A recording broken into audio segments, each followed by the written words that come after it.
Hello, hello, mic check. Mic check, wired mic 1. And this is mic 2, mic check, mic number 2, wired mic number 2. Just tell them.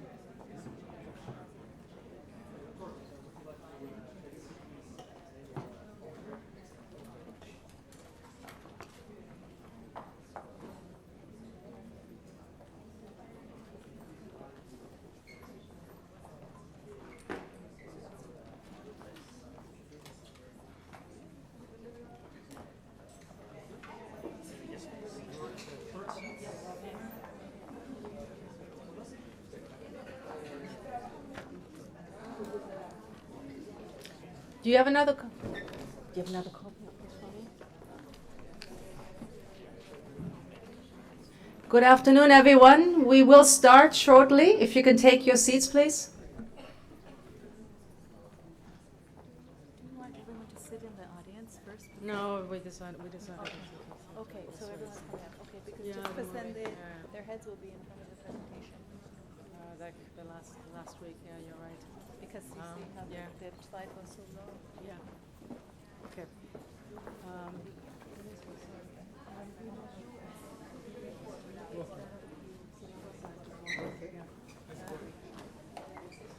Please, Munoz, feel free to take your seat at the table.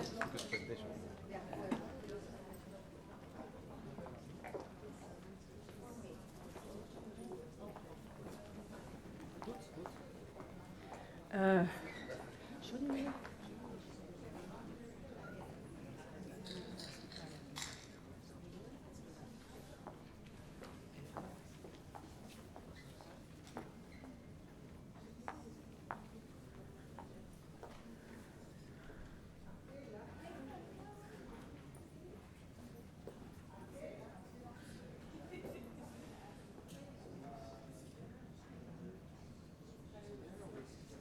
Just wait.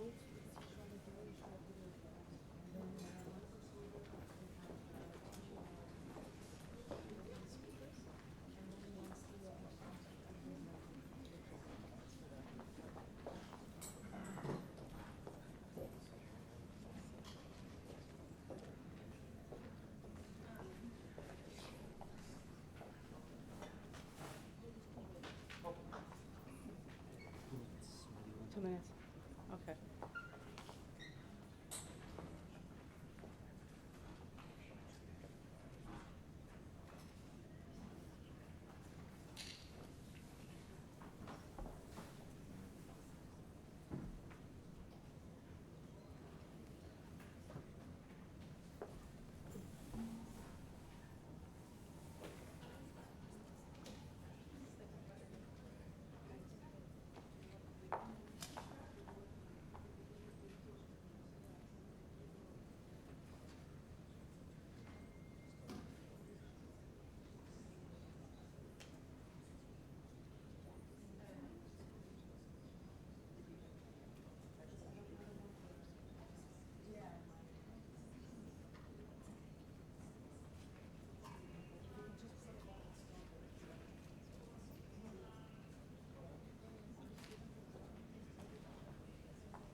Good afternoon, everyone. I can see everyone's anxious to get started. I realize this is a very busy week, and I wanted to thank all of you.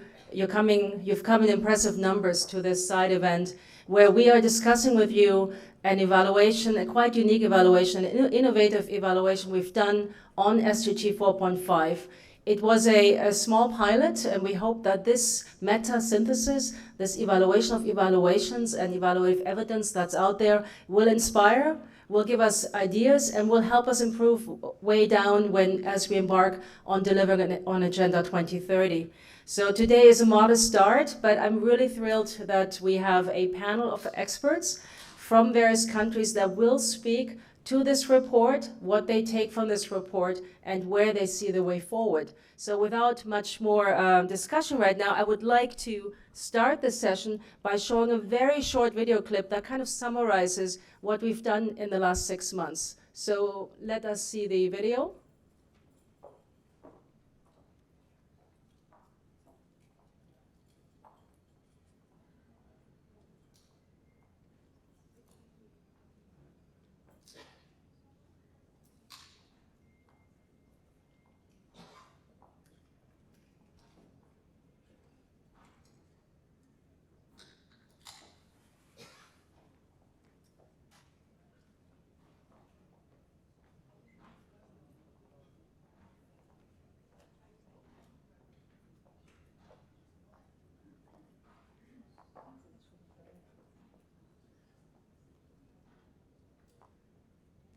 Is there a problem?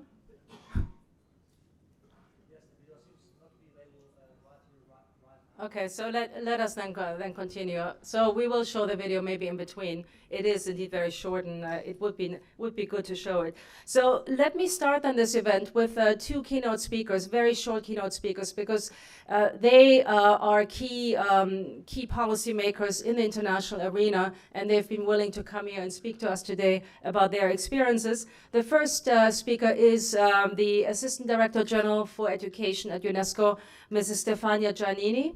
And she will briefly speak from UNESCO's perspective on education, but also what this report means to UNESCO, followed by the Minister for Research and Higher Education of Norway, Mrs. Iselin Nybø, who will speak shortly right after the ADG for Education. And then we will invite the panelists to come up and speak from their perspective. So, Mrs. Giannini, Stefania, please join me. Thank you so much. Good morning, everybody. Excellencies, dear friends. It's a great pleasure to be here in this very intensive week where we meet each other frequently to discuss about quality inclusive education. And it's a pleasure, it's an honor to be here today because I think that this is a very special kind of event. As Suzanne mentioned, introducing the panel. And in the event itself, it's about the role of evaluation, and this is something which makes a difference in our comprehensive initiatives. Well, I think that today all of us heard and listened to the Secretary General's speech in the opening plenary section, mentioning the inclusion imperative. No, this is something which is at the very core of our agenda. And let me say that the Sustainable Development Goal number 4 put at the very heart of the action plan inclusion and equity as the main pillars of our initiatives.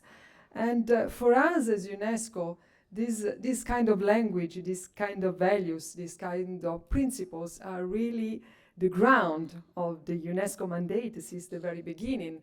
And also in terms of the legislative role and function that we have, I want to mention a very important convention, which is the 1960, which is the very, very first convention about against discrimination in education and other international human rights. So for us, in some way, Agenda 2030 and SDG 4 is something like updating the mandate of UNESCO and putting in this century and putting in the partnership that we are building with our colleagues around the table about inclusion and equity. And what is our mission today? Our mission, I think, we can summarize in a very simple way. It's reaching marginalized group and providing them with quality education as a basic human right. And everything we are discussing about is in some way oriented to this very precise mission. We have to recognize, and I think that in very many side events I had the opportunity and the privilege to attend during last week and also at the very beginning of this one at the UN headquarters, we realized that since the adoption of the SDGs agenda, some progress has been made. We have something that we can measure and we can see some outcomes, and this is about gender equality, this is about literacy, this is about initiatives for migrants, refugees, which is becoming more and more a big issue at global level. But at the same time, we know, and we, I think, agreed that we still have to work on indicator development, to methodological guidelines, and to try to develop, as we said many times, better data for better policy. This is something that we started to do as UNESCO. First of all, strengthen our partnership with our colleagues who are working about indicators, specifically on learning outcomes. I want to mention a very important agreement between UNESCO Institute of Statistics and the World Bank. And Mr. Vedra is here today in the panel, and I'm sure that he will present the World Bank point of view, also mentioning a new indicator, a new target that you already had the opportunity to discuss also yesterday in the event dedicated to transformative power of education. And however, I think that the process and the mechanism for monitoring and evaluating the equity impacts of different types of educational intervention are still going more slowly than we need. And this is one of the points I think that also this report can make more evident and give some guidelines to approach. So at this event, specifically, UNESCO and our partners aim to showcase the unique role evaluation can play to support member states. Evaluation is maybe something more that statistics and numbers and the quantitative approach. Evaluation is about understanding numbers and understanding the role of statistics and the quantitative approach, which is more familiar to the last century, I should say, approach to education and evaluation and collecting data about education. So I'm sure that also thanks to this kind of evaluation approach, from a qualitative perspective, we can make a progress. We can do some step forward. This is something that I hope also from the discussion today can be bringing out better. And I think that this initiative is quite timely, Susanne. It's quite timely for many reasons. Also because today in this opening section, some words have been mentioned as the very core of the UN role and the multilateral dimension to implement the 2030 agenda, and some of them are about empowerment, are about equity, about inclusion itself. And this year, we don't forget that it's also the 25th anniversary from Salamanca Declaration, which was the very first document, international document, where inclusion, as it mentioned, as the very important mission of education, focusing then on disabilities learners, but now with a very broader and comprehensive approach. So I think that what it's important, together with statistics and qualitative evaluation of the process, is political will, political commitment. Some governments which presented their report during this week really showed their strong engagement. And so it's my pleasure to give the floor now to the Minister of Higher Education and Research of Norway, Ms.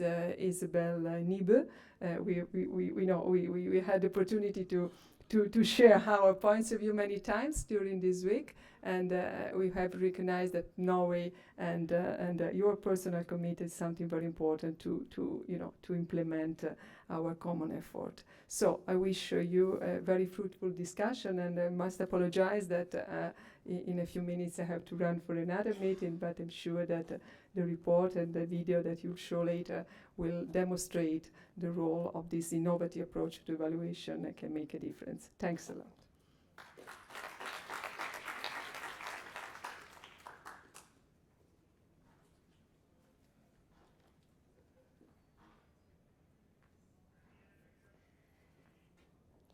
Ladies and gentlemen, Excellencies, thank you for the wise words and the warm welcome, Stefania.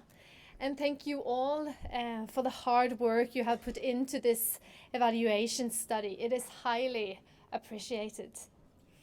Studies like this make me wonder about the absurdities of gender discrimination. Imagine starting your first day of school, where the teacher divides the classroom into two and sends the other half home. What a waste. We need all the clever heads that we can get. We cannot afford to lose resources, nor do we have the time for it. The Earth has been exploited far too long, and we now feel the consequences of a rapid climate change. The ripple effects of a more inclusive education system should not be underestimated. Progress has been made in providing girls with the opportunity to get education. However, globally, there are still barriers of violence and poverty that hinder them to get access to their birthright as human beings. Norway is committed to work for the right to education for all women. Our commitment, of course, is to assist people. One commitment of ours is to assist people in sub-Saharan Africa in developing more and better upper secondary schools with a focus on girls.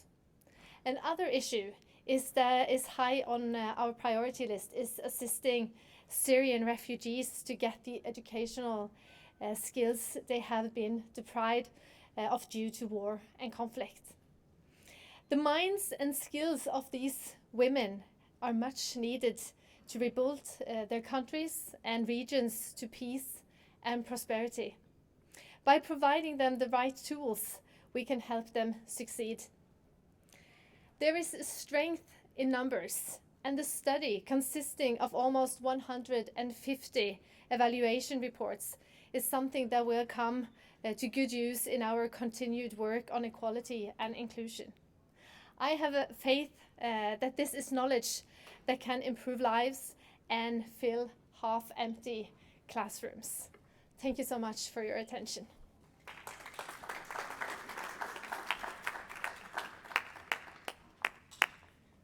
Thank you very much, Minister. Thank you very much, ADG, Stefania. Let me continue very quickly now with Karen Mundy, who is the author of the study. Is the video ready by any chance? Yeah, the one with his sound, he's just fixing it, and it'll take about 5 minutes. Okay, so then we will continue with Karen's presentation. Thank you. Please come up.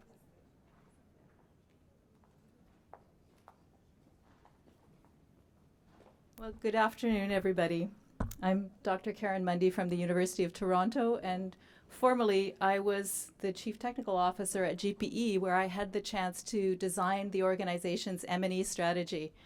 When I saw the opportunity to do this piece of research, I thought I would get a chance to take a look at the way in which evaluation was being used across the UN and aid system to promote SDG 4. So I'm going to tell you a little bit about what these evaluations are like, and then I'll turn very briefly to letting you know a little bit about some of the areas where the evaluative evidence is strongest. But I'm also going to point to some of the opportunities to improve these evaluations and to improve their usability, particularly by making sure that the evidence in these evaluations rests in the hands of the countries who are responsible for achieving SDG 4.5. So first of all, we all know this SDG. It is a broad one, referring not just to access, not just to parity, but actually to strong, equitable learning outcomes for all children. This study was commissioned by the evaluation offices of these organizations, UNESCO, NORAD, World Bank, UNICEF. It also had participation from the World Food Program, UNHCR, and Education Cannot Wait. The goal here was to summarize the evidence across the evaluations and to look at opportunities for further collaboration. And the methodology we used was very similar to what would be used in any kind of systematic review. We searched public databases for evaluations. We reviewed the evaluations and picked up those that had an equity focus. Then we synthesized them, and finally we visited 5 countries. And in each country we said, here's what we found. Can you help us to understand how you use these evaluations, how you would like to see them used, how you would like to participate in and learn from them? In total, 156 summative evaluations were selected. We looked through them. Of those, 147 had an equity focus. This is a really big news, right? It means that almost everything the development community is doing in education does have an equity focus. The equity outcomes looked at, though, are almost entirely focused on access and participation. So very few of the evaluations are of programs that aim to improve the equity of learning outcomes.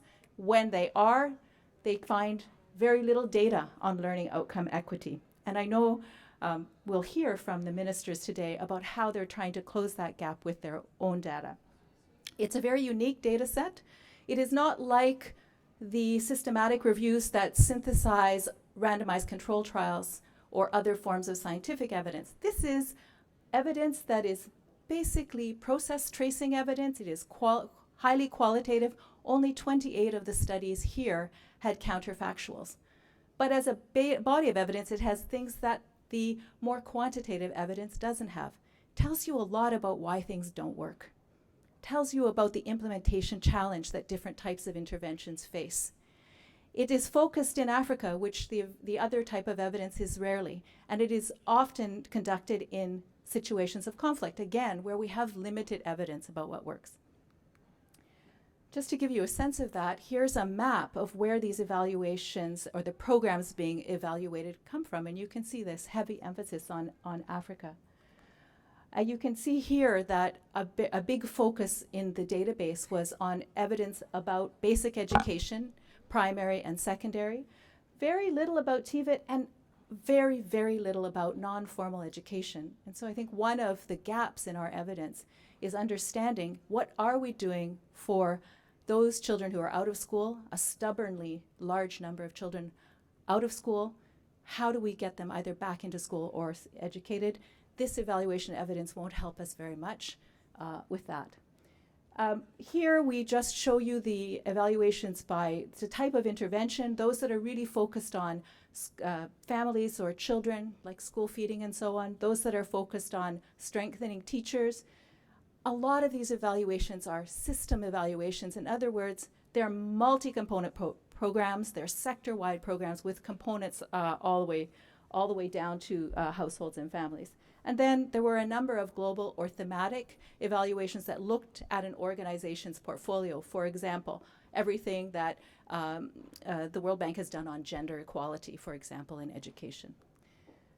The target populations, the populations that are intended beneficiaries of the programs being evaluated, you can see here a huge emphasis on gender and, to be honest, on girls' education in particular.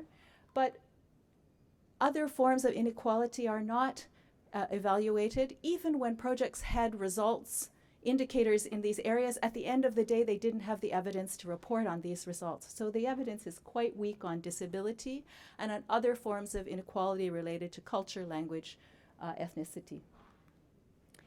So where is the strongest evidence? The strongest evidence, indeed, the evidence we have with strong scientific and quantitative evidence is around conditional cash transfers and school feeding programs. That's nothing new. In the broader scientific literature, we know that these kinds of interventions have impact.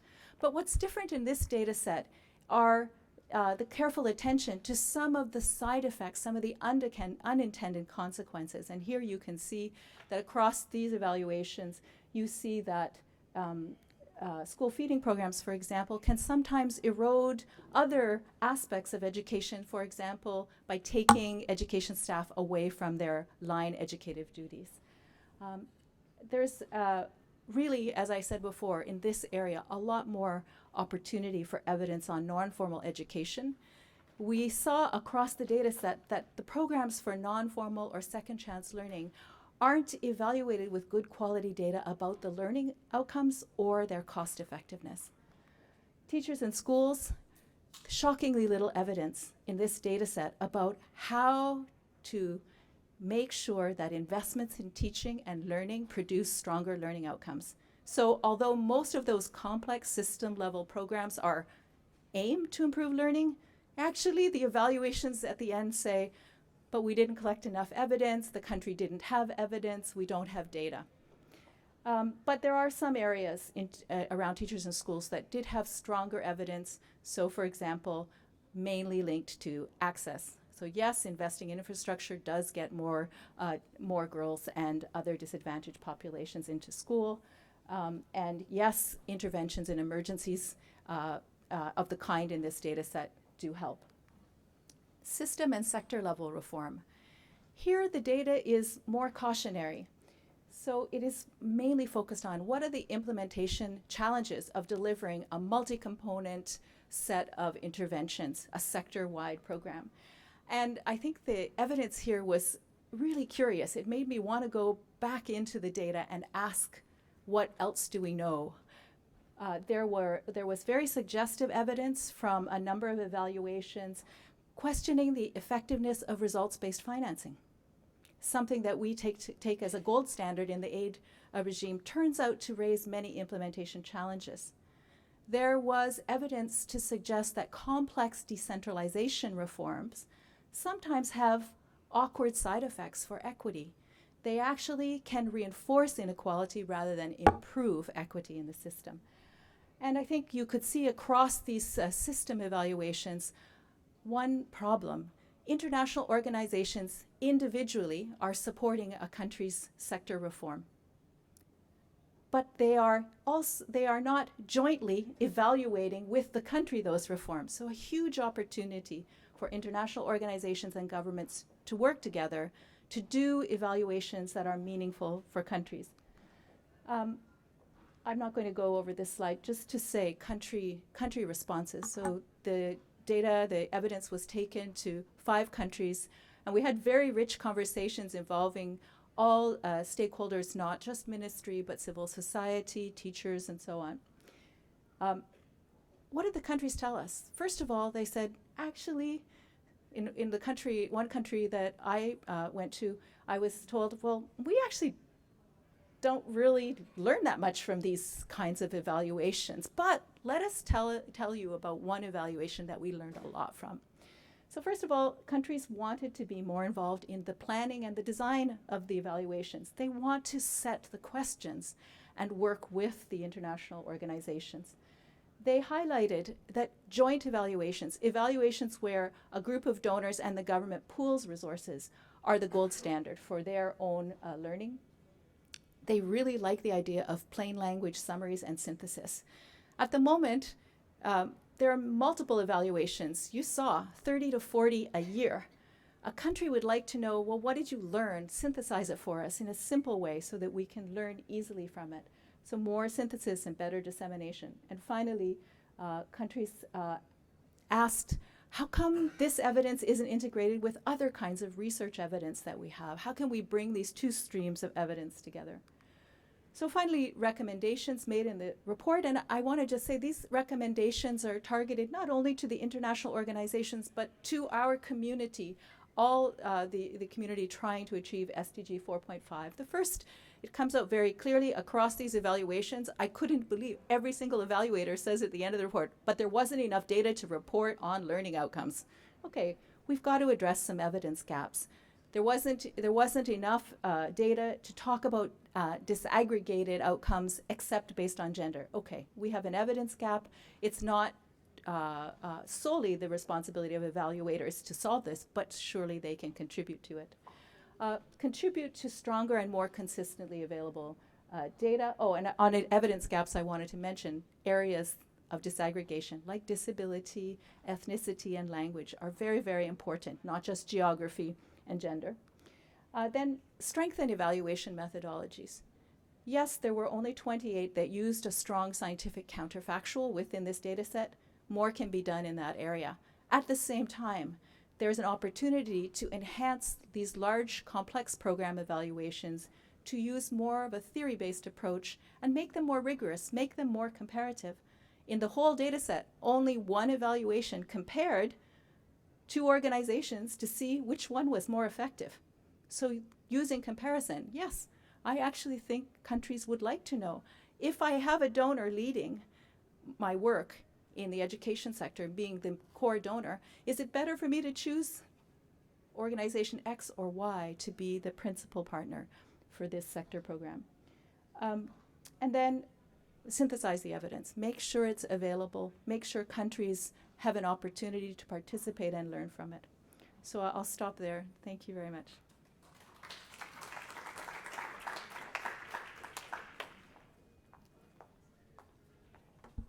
Thank you, Karen, for summing up a very succinct report and with a lot of lessons learned and a lot of insights for us. And I do invite you to take a copy of the report that is available. But before we now move on to the panel, let's watch the short video. If it works.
Okay, we'll run it without sound because it is self-explanatory. We don't need the sound.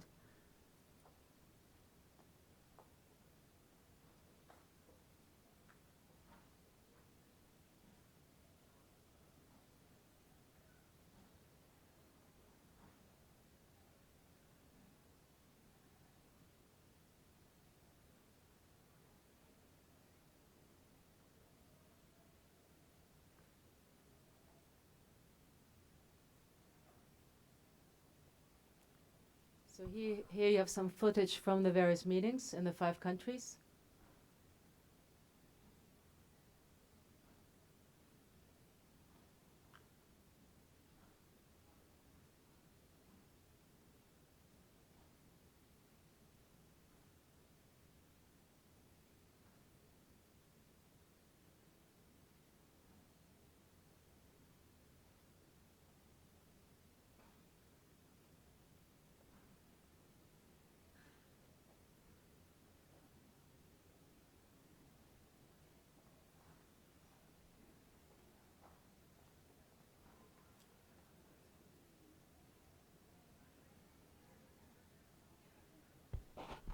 Okay, this is the end. Sorry for the silent movie. We will learn from this and next time test.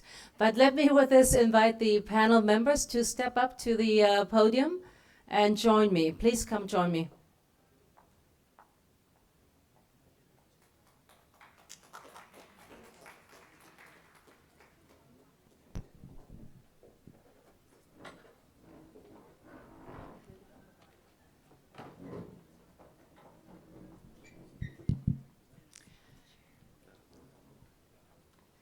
So thank you for staying with us despite the soundless video. Let us now move to the part where the panel speaks. As you can see, the panel represents diverse communities. It represents some of the key actors in the countries where the study was rolled out and discussed. It also represents international expertise. So we are trying to come from two angles. One, the in-country experience, but two, also the global experience, and see how these two match. So I would like to start then the panel with a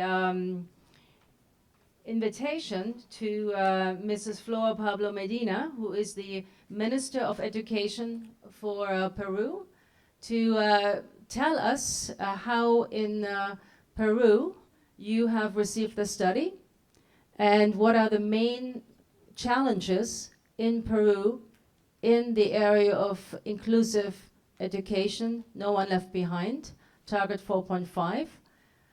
That's my first question to you. And my second question is what kind of policy opportunities you see based on this experience. I should add that the minister does not speak English, so we have a volunteer who will translate from Spanish. Please.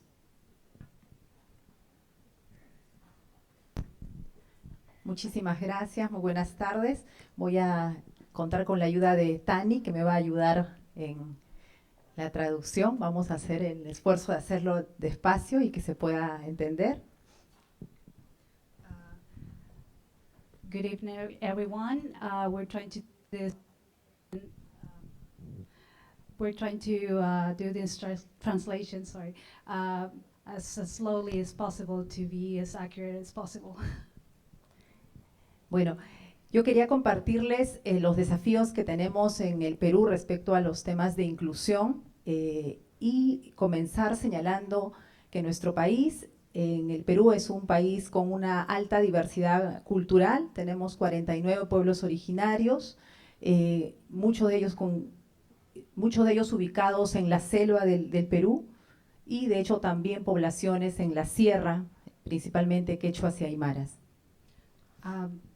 She would like to present first the challenges that Peru is facing, particularly in terms of diversity, given that Peru has around 49 little cities, towns, and the jungle area and the highlands and the Andes.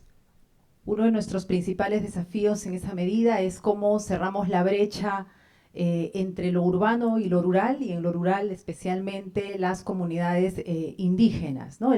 Creo que nuestro sistema, si bien hemos avanzado en la matrícula, tenemos muy buena cobertura en educación, tenemos un 98% de cobertura.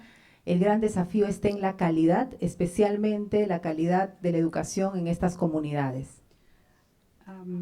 The main challenge is how to close the gap between urban and rural areas, especially in indigenous populations. In terms of coverage, they have at 98% coverage, but the main challenge is in terms of quality of education. Y cuando decimos cerrar esta brecha en calidad, estamos pensando en una educación que le haga sentido a la gente, es decir, que sea pertinente, y en esa medida que sea flexible a sus necesidades y que también llegue con oportunidad en la edad en la que debieran de cumplir con la escolaridad. The gap in terms of quality mainly focuses on making sure that the appropriate needs of the populations are actually given to them, and also in terms of age-appropriate education. Otro de nuestros obstáculos tiene que ver, y creo que es el más profundo, tiene que ver con la forma como se ha naturalizado la desigualdad, ¿no? Como es algo que no nos cuestiona, y creo que ahí hay un elemento muy claro, y es cómo vemos la desigualdad, por ejemplo, y viene el tema de género entre el hombre y la mujer. One of the key issues is how inequality has evolved, especially inequality in terms of gender issues. Nosotros recientemente, bueno, desde el año 2016, estaba el ministro Jaime Saavedra, aprobamos un currículum, por ejemplo, un currículum nacional para la educación básica, donde planteábamos como uno de los enfoques el enfoque de igualdad de género. Since 2016, with the support of the former Minister of Education, Jaime Saavedra, who's here too with us, they have improved the curriculum in terms of basic education, focusing on gender equality. Y para nosotros era, en realidad, para los educadores, para quienes aprobamos la política, era algo que hacía sentido a una educación ciudadana, a una educación humanista. Pero claro, luego de su aprobación, en realidad ha venido un alto cuestionamiento, lo que nos revela es, en realidad, mucho temor y mucho prejuicio y en realidad también estereotipos muy arraigados en la sociedad respecto a los roles entre el hombre y la mujer.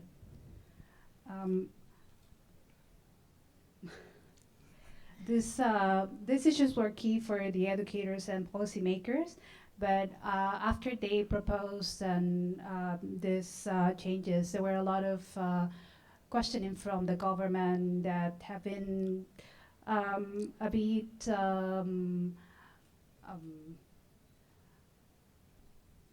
fearful about the changes, and that also might be rooted in the prejudice that might exist as stereotypes in terms of gender roles in the society itself.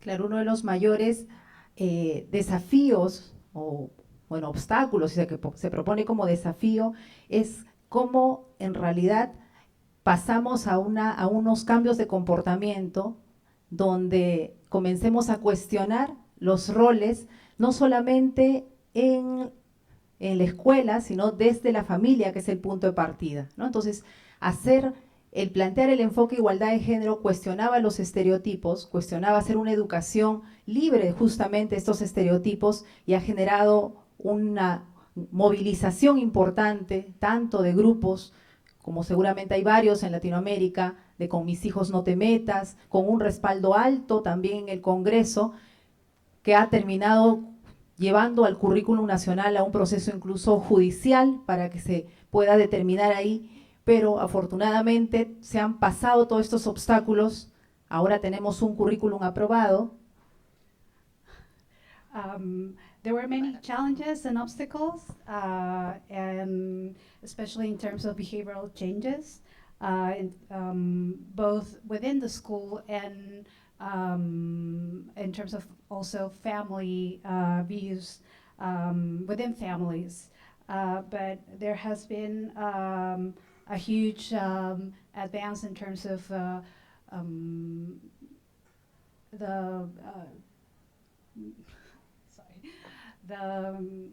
the push being passed by the Congress, and also you have the bill has passed, so Ya no tiene observaciones. okay. No more observations in terms of from the Congress. Claro, que no tenga observaciones no quiere decir que ya el camino esté llano. En realidad, esto nos exige más a un trabajo, en realidad, con diferentes actores sociales, actores políticos y especialmente con las propias familias, porque estamos en un momento donde necesitamos estos cambios de paradigma, esta educación libre de estereotipos, si queremos avanzar hacia una sociedad cada vez más inclusiva y donde la mujer tenga realmente oportunidades de desarrollo en igualdad junto con los varones con los hombres.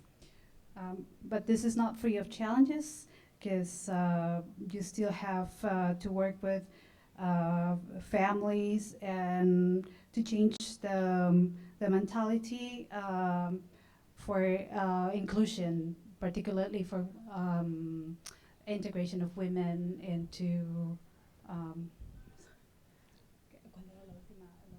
Avanzar en inclusión junto con los hombres. yes, for inclusion, sorry. Sí, y en realidad otro de los obstáculos es que históricamente, en realidad, la formación de los maestros, y es un desafío, no ha avanzado a la par de las reformas curriculares y pedagógicas. Entonces, vamos teniendo un currículum cada vez más humanista, más orientado a la formación ciudadana, y nuestra formación docente se ha ido quedando relegada justamente en tener también docentes con una alta formación ciudadana. Unfortunately, although the curriculum has improved in terms of social inclusion and the training for teachers hasn't gone the same path as the curriculum has advanced. Y otro desafío importante es cómo hacemos para que la institución educativa, la escuela, en este servicio flexible que tenga que ser de acuerdo a las necesidades de las poblaciones para asegurar su inclusión, pueda ser también este espacio libre de violencia. Las escuelas no son en este momento espacios de convivencia, son más bien espacios que pueden ser duros, ¿no? y que no cuiden el bienestar de los estudiantes. Another challenge is for the schools to actually meet the different needs of kids, students, to make the school free of violence and a safe environment for the kids. Yes, sorry. Sí, y finalmente a nivel de los obstáculos, entre los más relevantes que también lo plantea el estudio, es cómo miramos para asegurar inclusión necesitamos una intervención multisectorial. Para lograr inclusión necesitamos condiciones mínimas de bienestar. No podemos hablar de inclusión y de calidad, por ejemplo, si no tienen acceso al agua, porque el agua viene con saneamiento, con salud. One key issue that is also reflected in the study is the critical role of multisectoral work, because schools cannot work, for example, if you don't have access to clean water or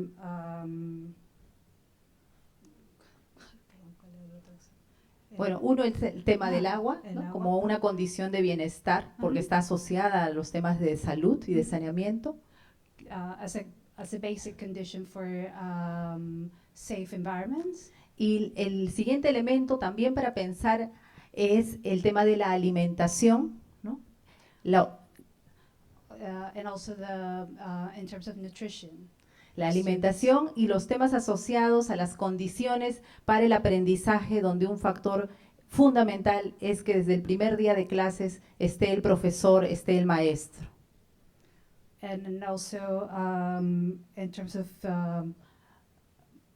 learning for students, it's critical to have teachers available for the students. Esos serían como algunos de los elementos que quisiera mencionar a nivel de obstáculos. Y respecto a cuáles son los grupos vulnerables. In terms of vulnerable populations. Creo que en estos tiempos, y también el estudio lo plantea, la mayor vulnerabilidad definitivamente se pinta con rostro de mujer. Y se pinta con rostro de ruralidad y poblaciones en pueblos originarios.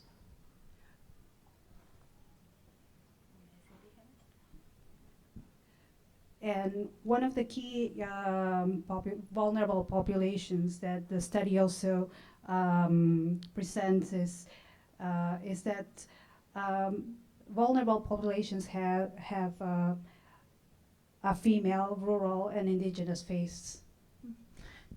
Otra de las poblaciones vulnerables son todos los niños, niñas y adolescentes en condiciones de discapacidad, que requieren ser incluidos en un servicio regular para incorporarse a la sociedad desde una convivencia democrática.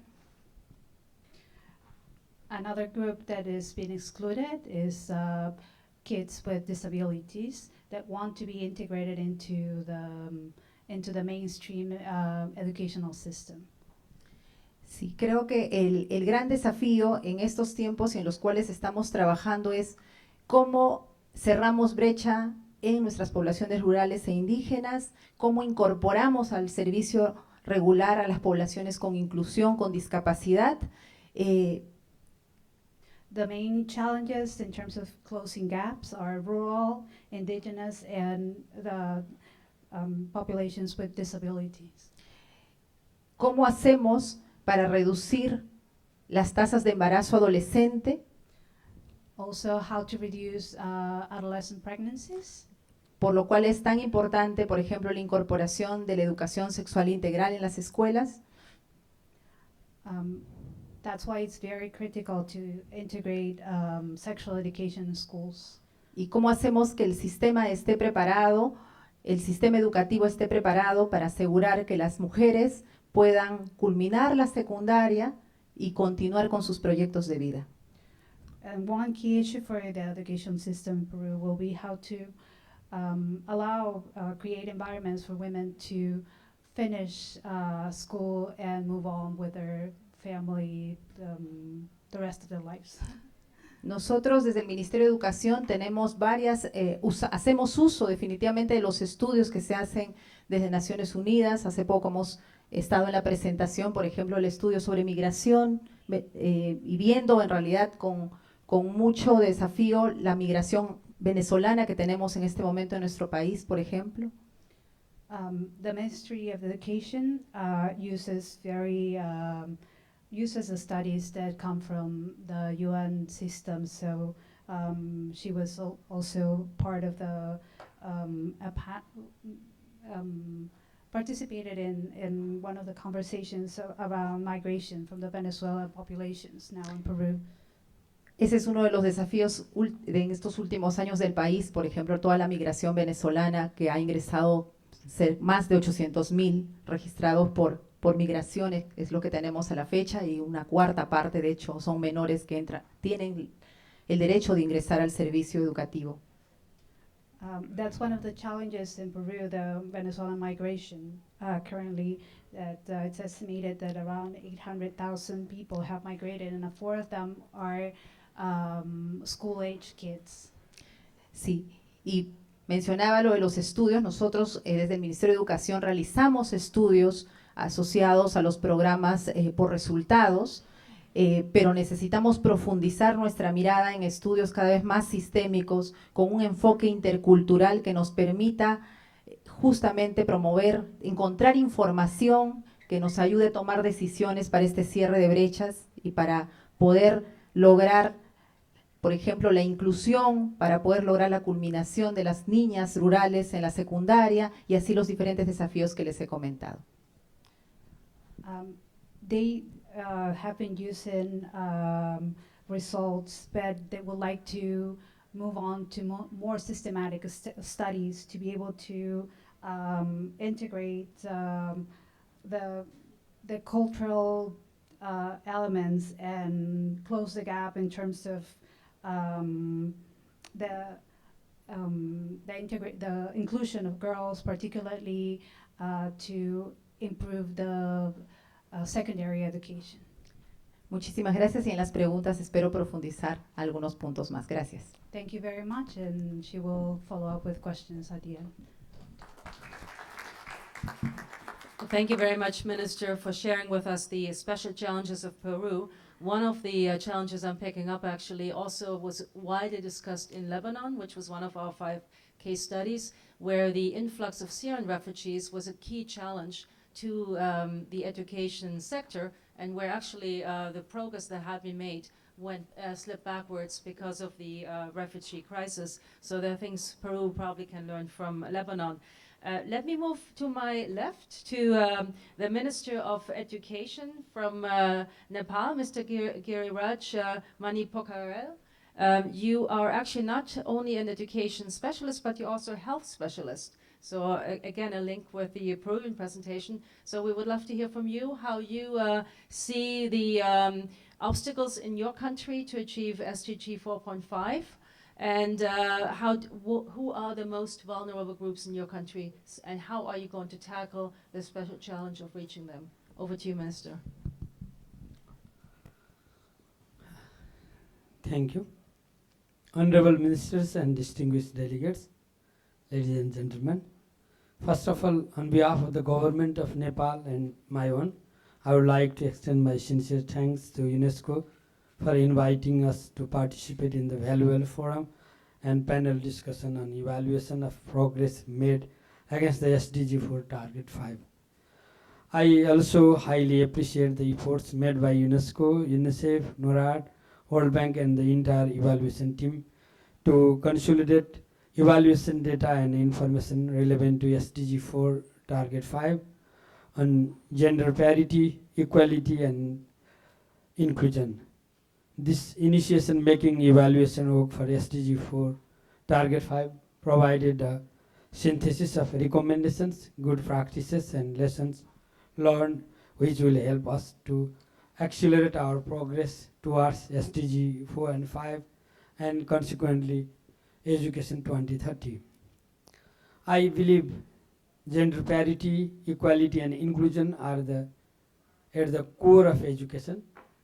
As such, this event is both timely and relevant in terms of assessing the scenario of SDG 4 Target 5.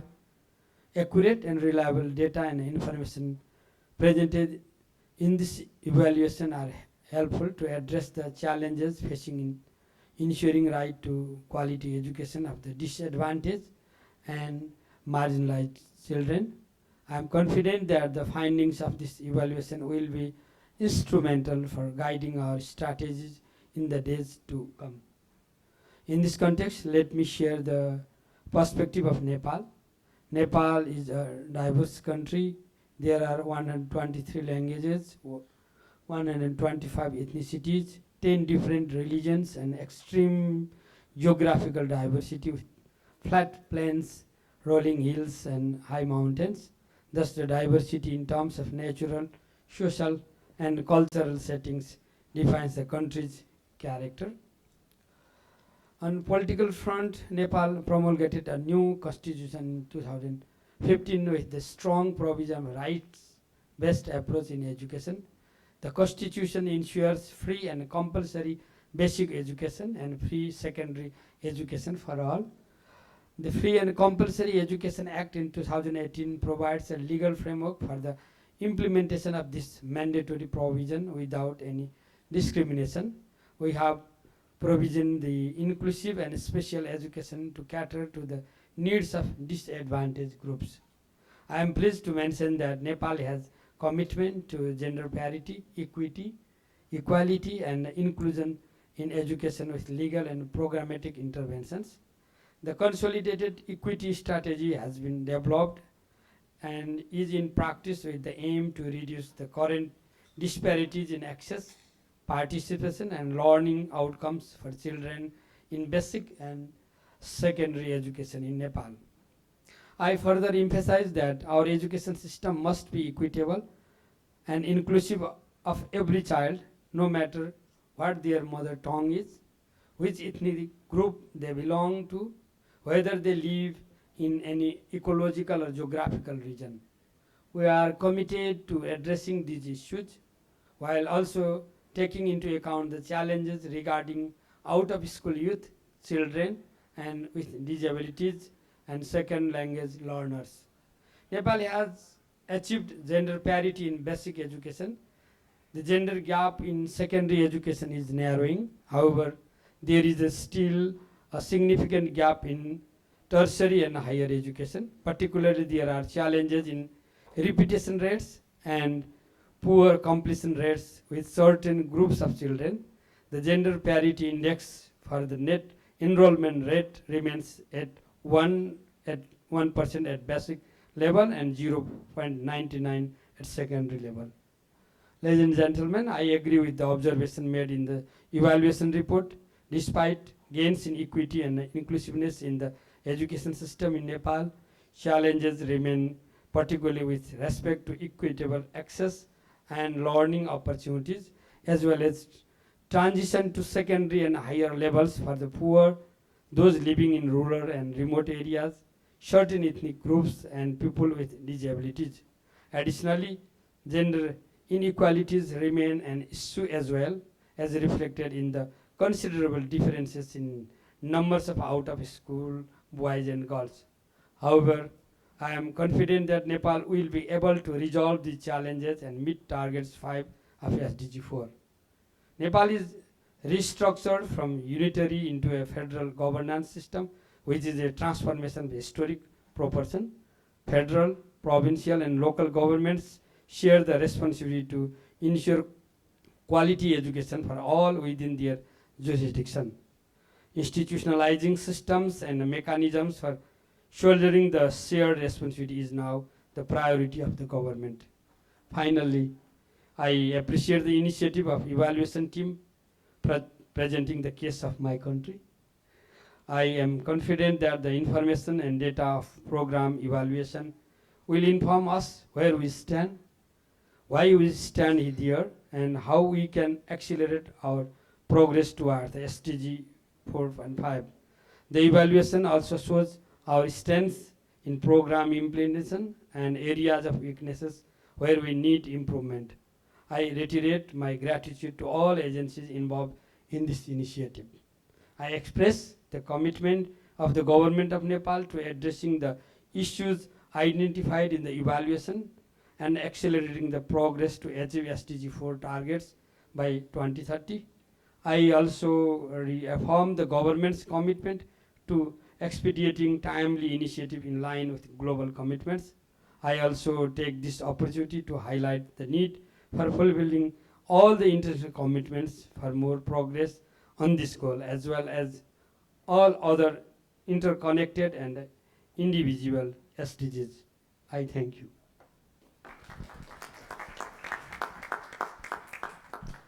Thank you very much, Ms. Minister, for your insightful description of how Nepal is dealing with diversity and the complex situation with 125 languages and 123 ethnic groups. Very amazing and a basic challenge to begin with. Let us move across continents now to Africa. And I welcome Dr. Matthew Opoku Prembe, who is Ghana's Minister for Education and a Member of Parliament. And Ghana, as you know, was also one of the case country studies. So Dr. Prembe comes more from a health also perspective, but is now the Minister of Education. So we would love to hear from you how you in Ghana are addressing SDG 4.5, what you see as the main challenges, but also as the main opportunities. Minister. Thank you. Thank you for inviting us to share our thoughts of the evaluations on SDG 4.5. I would say that we see SDG 4.5 as the 6R problem. We have to recognize it, we have to reach out, we have to respond, we have to report, we have to reflect, and we have to reform. Because it's not a problem that you deal with it today and it stops. You have to be on the continual watch so that it doesn't creep up in other areas. We've noticed, and I recognize the fact that back home, the disparities are not only based upon gender, they are based on socioeconomic circumstance, they are based upon geography, whether it's rural, urban, northern part of the country, southern part of the country, disability, resources available in the local community, violence and language, just as my colleague said. So when you are treating such a problem, you have to have interministerial or intersectorial collaboration in the first place.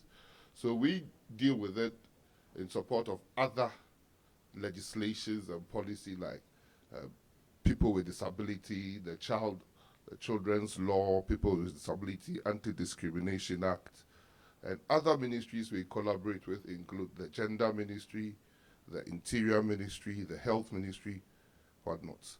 But as for the response, our Constitution guarantees free, compulsory, universal basic education. That came into effect from 2002. But coming into effect meant that the government had to institute other things to bring the children into the classroom. So we started with school feeding program, we started with capitation or cash transfer, and even with that, we had to bring in teaching and learning materials which were free, school uniforms and school sandals for other areas as needed. So it has to be comprehensive. We realized that shortly after introduction of the free compulsory universal basic education, that the gender parity virtually went out of the way. We started having probably one since 2005, and we have maintained that. And because our basic school continued up to junior high school or early secondary, we had a fair amount of girls staying in the classroom. Between the junior secondary and the senior secondary high school was a huge drop. And so in 2008, my party decided that to get girls in education and really look at girls very well, we should come up with free secondary education, which we started in 2017. With even the 2 years that we've run, and we hope that when we finish admissions this year, we would have increased the population in the secondary school by 50%. We had about 800,000 kids in secondary school. By the time we finish admission this year, the population will have gone up to 1.2 million. And it has positively impacted on the last quintile of the socioeconomic status. More girls coming into secondary school because now it's free than any other socioeconomic group. And we believe that these policies affirm the fact that we have to continuously be on the lookout for our interventions to prevent that. So our senior high school program has been hugely successful. But still, there are people or there are students who will fall out. There are people who are disabled, and we have to reach out to them. So we have programs to bring out-of-school children back to school. Not only that, we have had an inclusion policy that we want to adopt as a nation, and we are appointing an inclusion coordinator in my ministry to look at the recognition problem, because it will move from one area if you deal with it. Because we have a huge challenge with local language. Even though there's a huge advocacy for local language, when you don't have textbooks and material in those local languages, there's a problem. You are discriminating against others.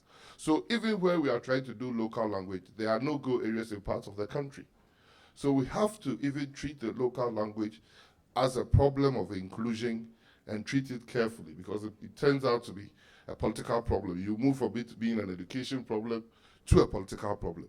So there are a lot of things that we are doing. And we realize that, like you said, free feeding in the secondary school, we give 1 hot meal a day, and we've bought textbooks, PE kits, all the teaching and learning materials.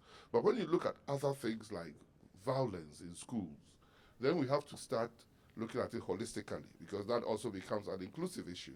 Because the girls who are mostly those who suffer sexual harassment and things, they would not be able to stay in class or even have the mind to study and to learn. So we have to make sure that the teacher education, initial teacher education, we make sure that it is in the syllabus and the curriculum. Continuous professional development, we make sure that it is one of the areas that we'll continually look at. And again, empowering the youth and the kids in school through better curricula. That is why I said that we will look at it as the 6 R's. We would have to recognize it, we would have to reach out, we would have to respond, we would have to report on it honestly, we would have to reflect the lessons, and we'll have to reform the policies that we have done. But as far as the evaluation is concerned, I think one thing we have to look at is that before we even start policy initiatives, we must be thinking about evaluation as the first point of call. You think about it before you start. Then you decide on what data you would collect whilst you are implementing. And after you get the data, you have to start analyzing, and whether it is having an impact or not. Just not that you are not interested in the results, you are interested in the impact of what you have intervened. And that is where we are lacking, I must admit. Collecting data is a huge problem, because we need the data scientists and the data analysts to be able to affect what we are doing. And so the gap is in research informing policy.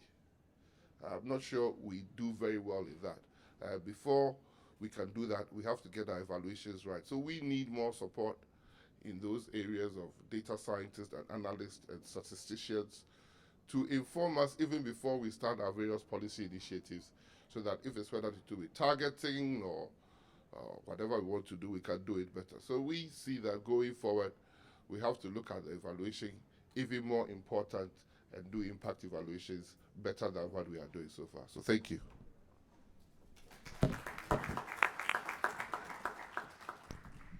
Thank you very much, Minister, also for confirming actually one of the key findings of the study, that there is not good data out there, and we can evaluate only so much if we don't have the data from the get-go.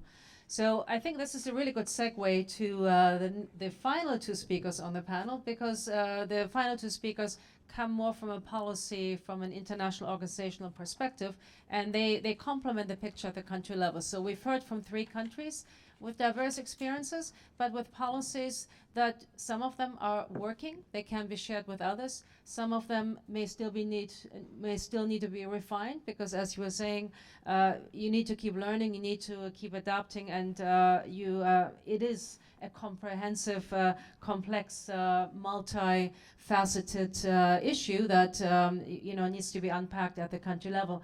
But let's move to the global experts, and the first one is Dr. Jaime Saavedra, who actually was the previous Minister of Education in Peru, and comes with a Peruvian perspective as well, but has worked for the World Bank. You're currently the lead of educational global practice at the bank. You've worked for many international organizations.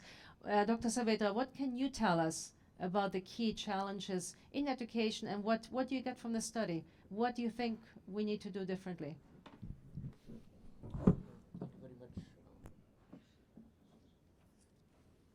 Thank you very much for the opportunity. So let me reflect on the 2 key issues, I think, of the study, which is the equity and inclusion on one side, and the other side, how do we use data and evaluation better in order to design policies the right way. So the first point that I wanted to make is that our objective is quality education, and it's quality education for all.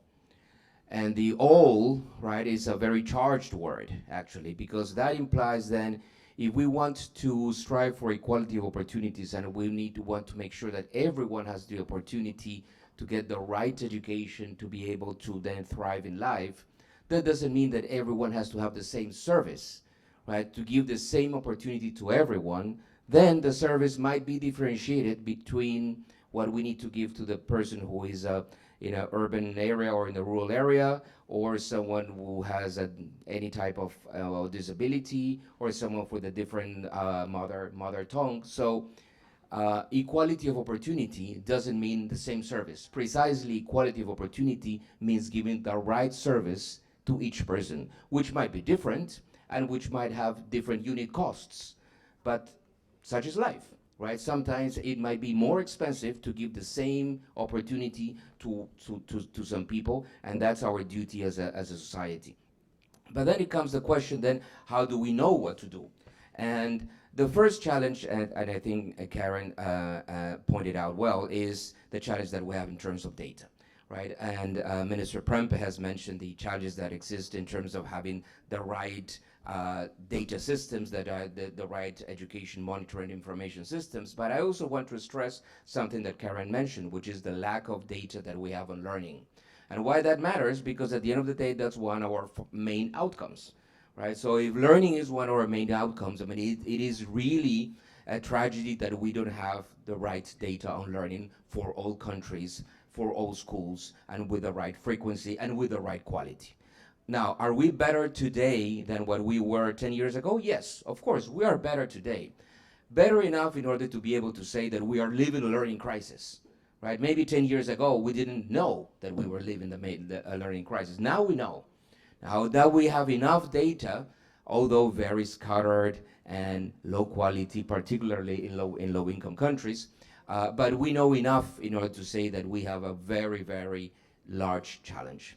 And I wouldn't say that it's not even a challenge. It's really, the word is crisis, right? When we can say today that in the developing world about half of kids do not have the fundamental skills, even if they go to school, that we can say that about half of them kind of finish, are about age 10 and cannot read and understand a short story, right? that is a huge challenge, and that is really a crisis. So we need to address the issue of data availability, but then address the issue of how to design the right policies. And there is that we end up on those all this world of evaluation, and in which we need to use the right data, and we need to use the right methods in order to design the right policies. It's easy to agree that teachers have to be trained and they have to have the right professional development opportunities. That's the easy part. The complicated part comes to say, then how do we design something that is based on data and theory and not on ideology, right, that address the real challenges of teachers? So what's the right type of training, what are the right type of instructors, on what should they be trained, with what frequency they have to be trained? So all those details, right, about design are absolutely critical. And we have to understand always that we will never have the right design in moment one, right? We start a policy with a decent design, something that we can go and sleep, right, with peace, but then in implementation, we need to monitor, learn, assess, and redesign permanently. That's why it's also very important to have always a menu and a suite of different types of evaluations. There has made a lot of emphasis on impact evaluation. So does this work or this doesn't work? Yes, that's useful. But if I don't have, together with an impact evaluation, at the same time a process evaluation that will follow up implementation and tell me what's happening along the way, then just knowing that something works or not is zero information value. Because if it didn't work, maybe the design was fantastic, but there was a small implementation problem, or maybe a big implementation problem. We need to know that. So it is very important that when we talk about evaluation, we talk about a menu of different types of evaluation that gives us the right information. Now, the other critical point is that this emphasis on implementation is sometimes something that we forget, right? We sometimes say, well, let's design the policy and then let's look 2 years later. And actually, the whole process of implementation is in most cases where the success or failure happens. I mean, any program has hundreds of parameters, right, that have to be decided and acted upon. If we go back to the teachers training program example, so what's the frequency of the training? What are the incentives of the trainers? What are the incentives that teachers have in order to change behavior after the training? What's the content of the training? So there are hundreds of those parameters that have to be decided.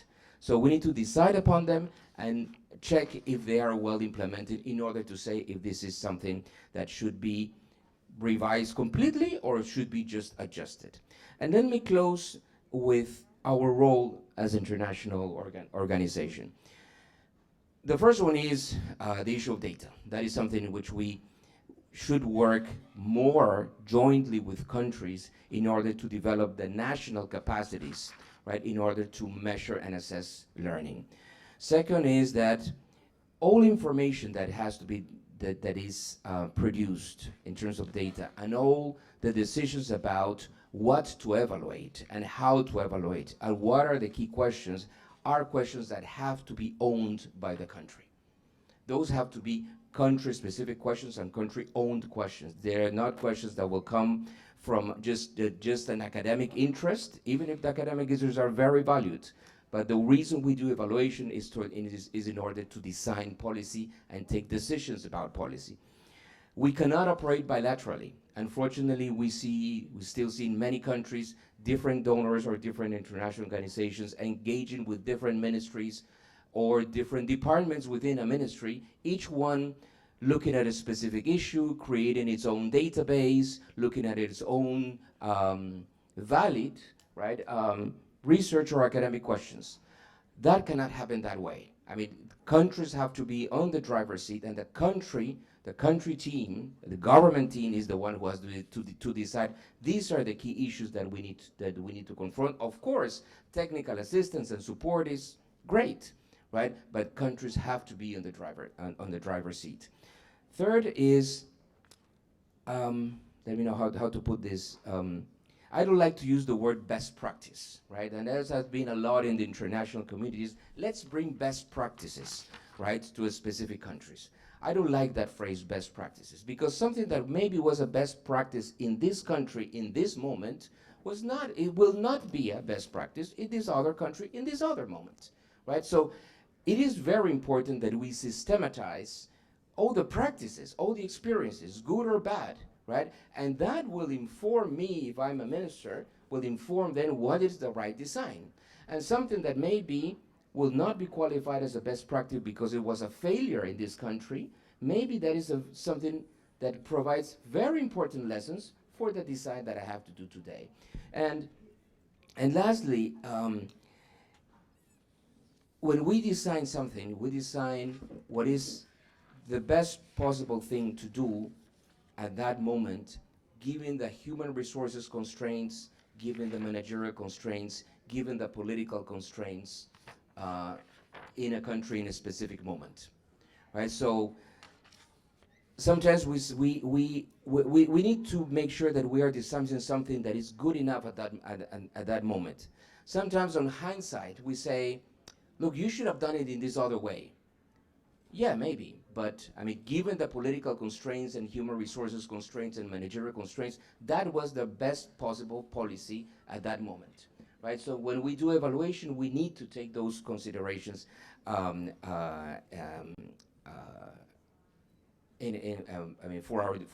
our analysis. And finally, just one emphasis, one additional point: the issue of disability. When we want to tackle the problems and the challenges of people with any type of disability, we have a long way to go on two fronts. First, on data again, right? We just don't know, right? We just don't know.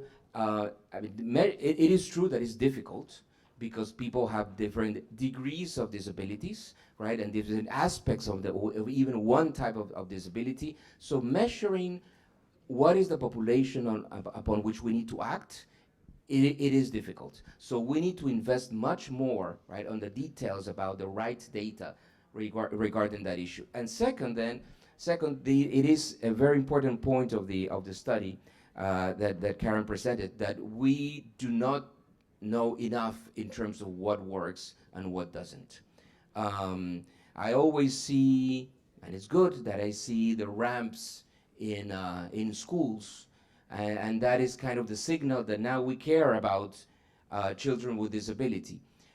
And that might be fine, right? But sometimes we don't know, because we don't know what's the disability, the type of disability that might be more important at that moment in that area. So it might be important to have the ramp, but maybe there are other interventions that might be much more important regarding disability, which is tough.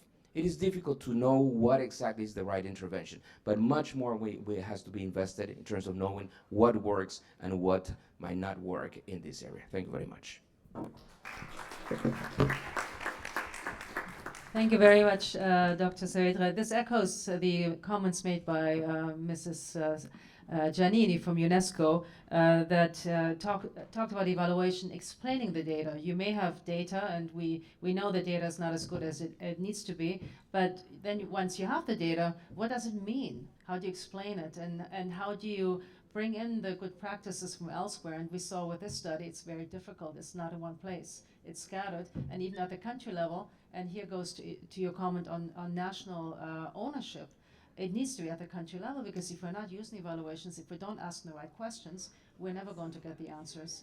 So let us move to the final panelist, Munoz Antonines. Munoz is the director of the Global Education Monitoring Report. This is a data-rich report that is a flagship, gives us a lot of information, also a lot of lessons and insights. So Munoz, we'd like to hear from you how what you have heard today and what you've read in our report, how does that match what you know and what you think we may have missed or should be doing differently? Over to you.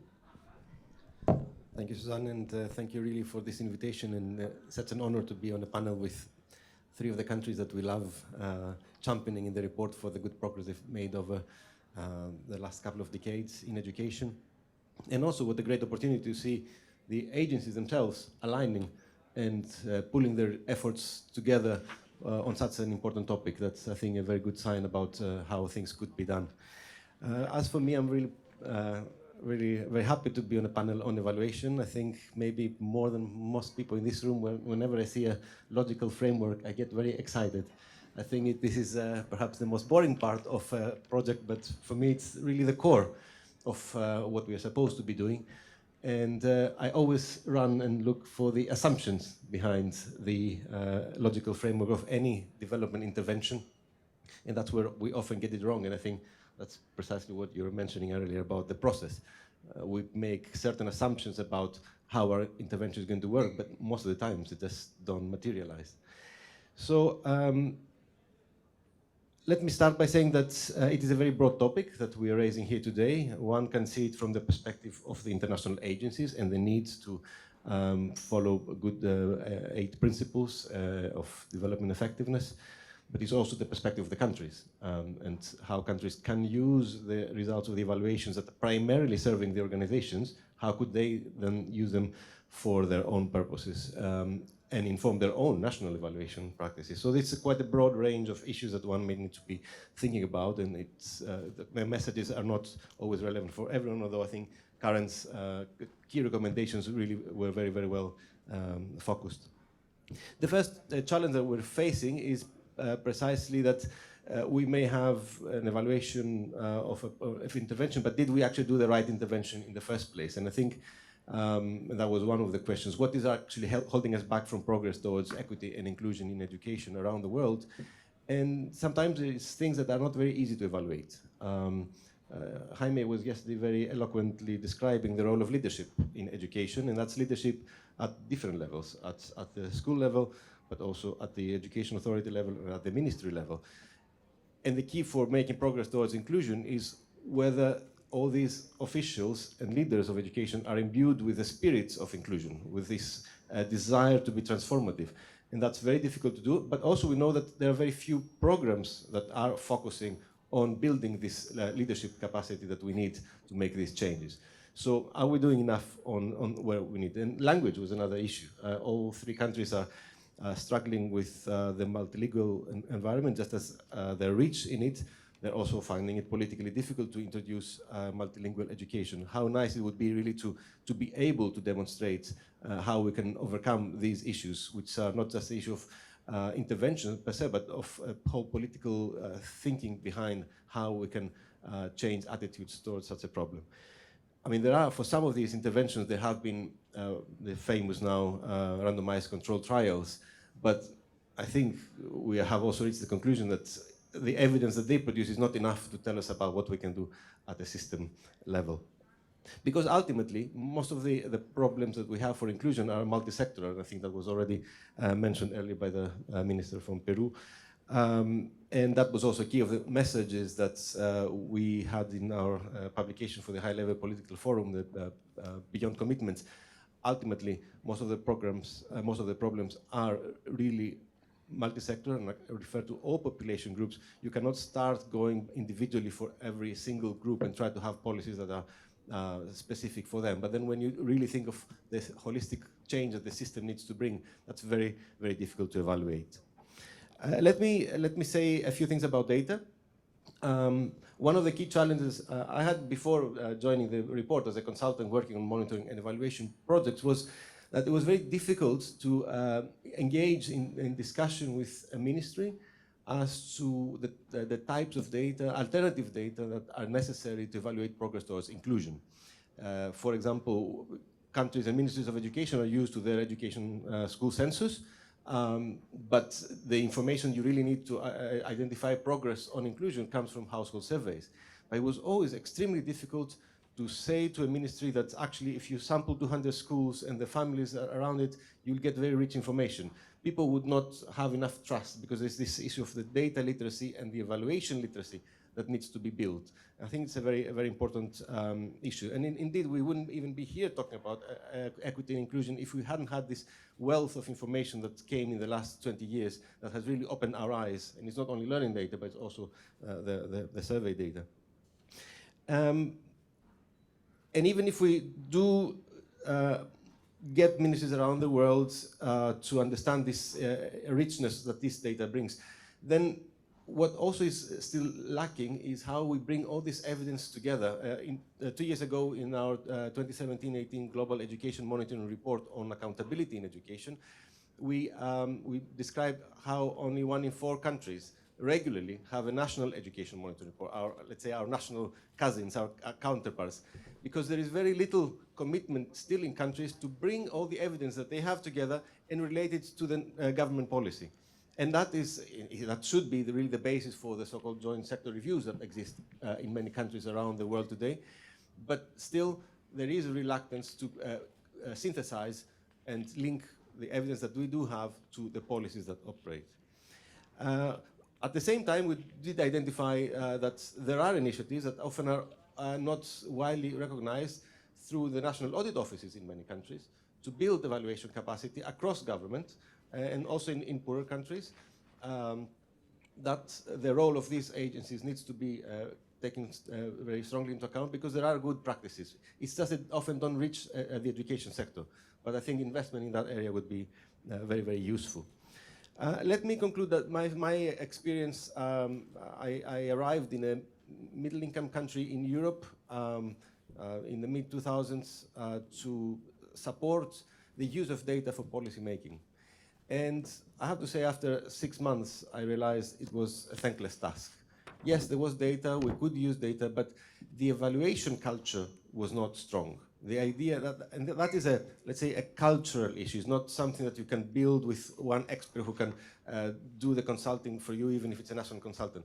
The understanding that you need to use data to improve your policy. That is somehow a generational shift that needs to take place, and it's not just education specific. And that's an area where we really need to invest much more.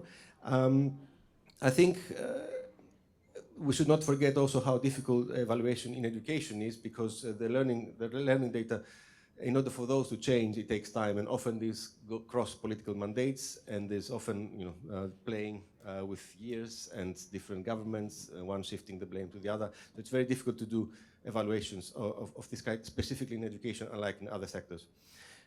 Let me just conclude by a final observation, because I think it wasn't my kind of portfolio of questions for this event.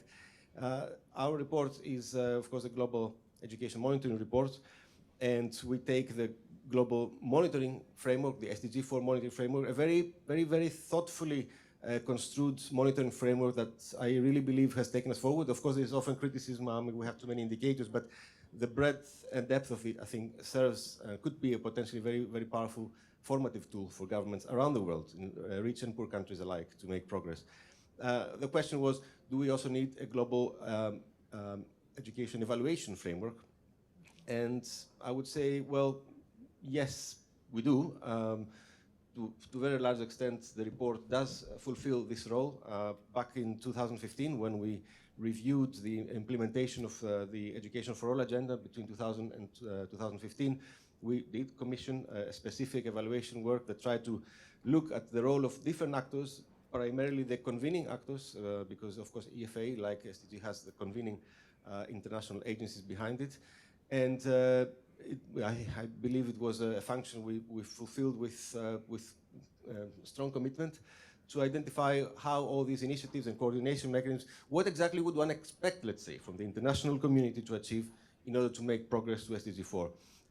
And that's a very specific. It's not about whether the whole community, all the countries move in the right direction, but whether the agencies that were entrusted with this responsibility fulfilled their commitment. And for that, as with most evaluation activities, you need to have an independence to be able to make the statements that otherwise many of these initiatives otherwise would stumble upon if it is controlled by the agencies that were involved in it. So I think that our report in that respect has been playing this role and will continue to play it in the years to come, according to the mandates that the world's governments gave us in 2015.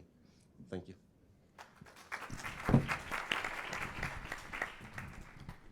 Thank you very much, Munoz. Indeed, monitoring and evaluation are brothers or sisters, as you want to take them. They need to go hand in hand, and one can help the other, and the other can help the former. We are a bit running out of time, and I see some people are starting to run. Are there any burning questions in the audience? And I'd like to take just very few, but the gentleman over there, could you please also say who you are? And then I'll have someone else in the back over there, but please go ahead.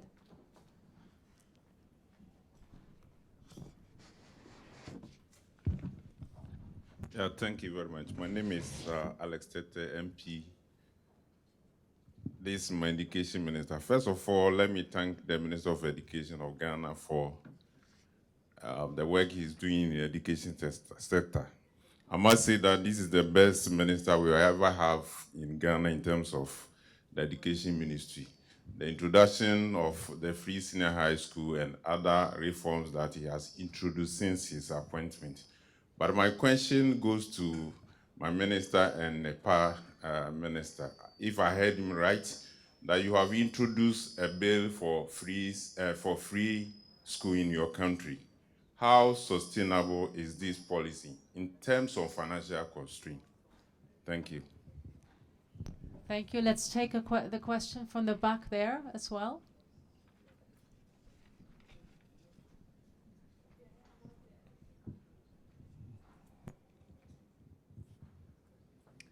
Good afternoon. I'm Dominique Ambrose Charles from Guyana. I was just wondering, what does the country have to do to be able to benefit from an evaluation of this nature?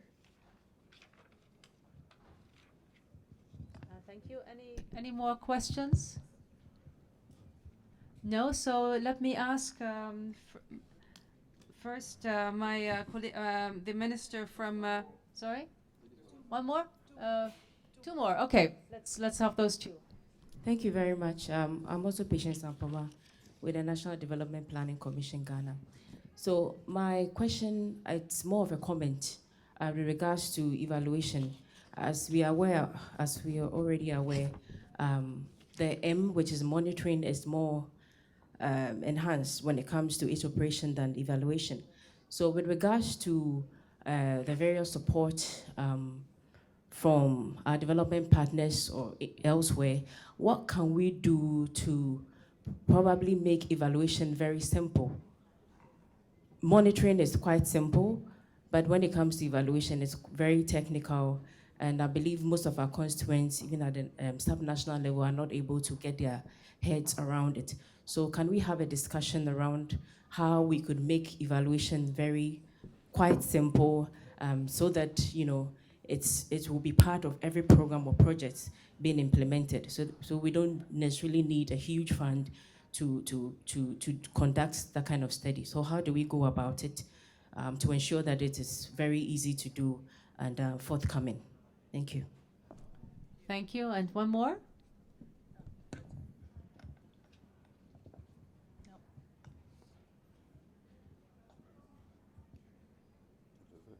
That's it? Okay, sorry. So let us go to the first question on free education, and the question was raised addressed to both ministers. I'd like to start with Minister Prembe from Ghana. If you could tell us a bit more about what has worked, and then we followed by the minister from Nepal. Thank you. The issue of sustainability of free education, to me, it depends on the priorities of the country. We started free secondary school and we heard that it is not sustainable, But we have done it 2 years and we are doing it this year without a single support from anywhere.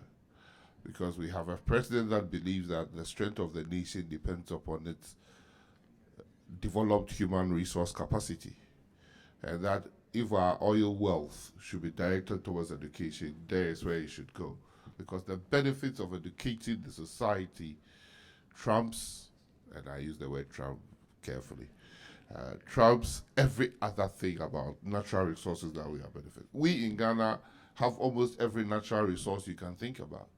We've had it for years, including our recent commercial oil find. But we are in a development quagmire. We are not going anywhere. It is because we haven't developed the human the person.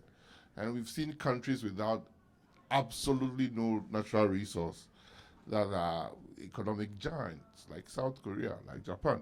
So it's high time we look at what really makes a nation strong and economically strong, and not what we think we need. And the second thing is that the more we develop our citizenry, education-wise, the less the percentage of education to the total national budget if we are growing our economies.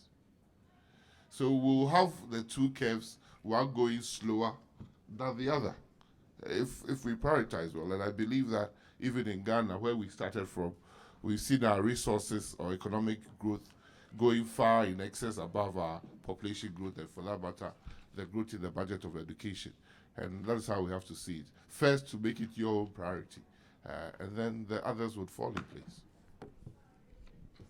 Thank you, Minister. Minister Pocarel. Thank you for the questions. I think, first of all, we need a policy, right policy. We should make our attempts in this side.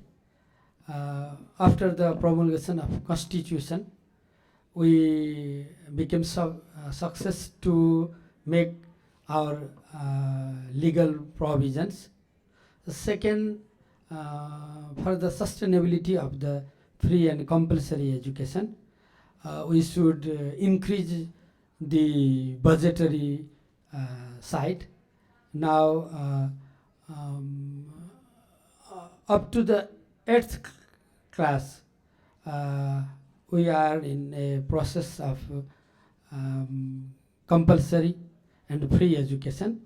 And in this year, we increase our budget. This is a very important part. And the 3 tiers of government are equally committed to increase the budget and to implement this right-based approach. Thank you. Thank you for the question. Thank you very much, Minister Pocarel. Anyone else for the panel wants to answer? Just to add to the, I already identified that capacity is, of course, something that is needed, and it's capacity that need not necessarily be in education sector per se, but could be anywhere in government, as long as there is a design, committed efforts for that. But I think the characteristics that what does a country need to do, I think first of all, a policymaker needs to be curious, and that's important. A policymaker needs to be honest, willing to listen to the facts and the conclusions. And of course, a policymaker needs to have a good communication team to be able to cope with those results that may not appear favorable, but can be, of course, massaged and twisted in a way that, because no evaluation can be ever devastating. Any evaluation is really constructive. That's the whole purpose. It's an evaluation for learning. But sometimes simple mistakes can actually undermine very careful and very, very honest efforts to learn. So I wouldn't say it's necessarily complicated. If it's participatory, if it does involve the different actors, and that's the openness in the evaluation needs to be there, then we can always keep it simple and answer at least one important question that is of great interest to us.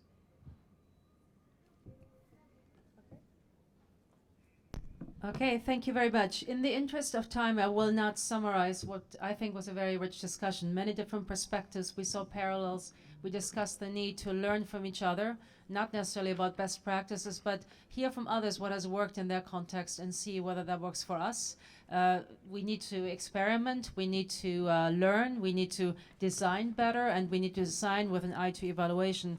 And I must say, as an evaluator, I do think we have a lot of catch up to do in terms of how we design our evaluations with a national perspective. I think we're scaring people with having become too complex, too complicated. We need to bring this down to a level where we're asking the right questions and questions that interest the policymakers.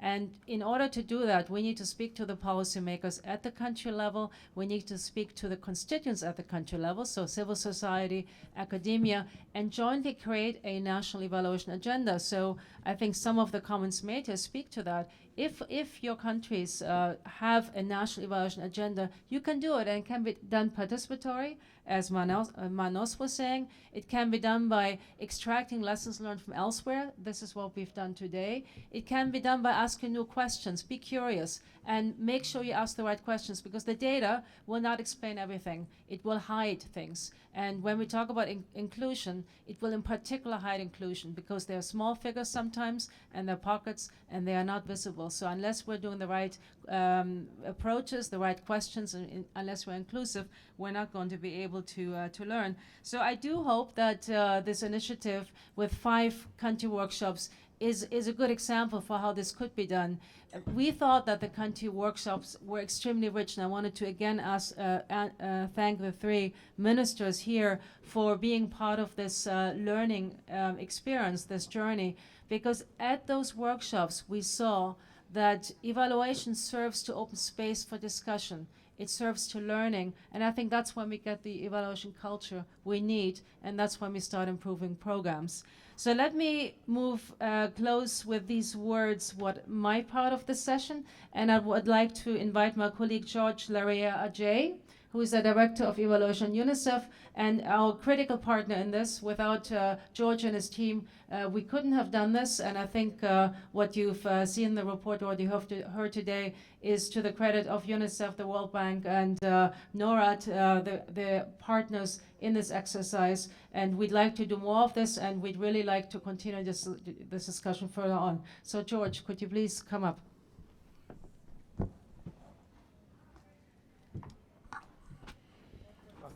Susan. Thank you very much, Susan. It's time to go. I'm not going to be in your way.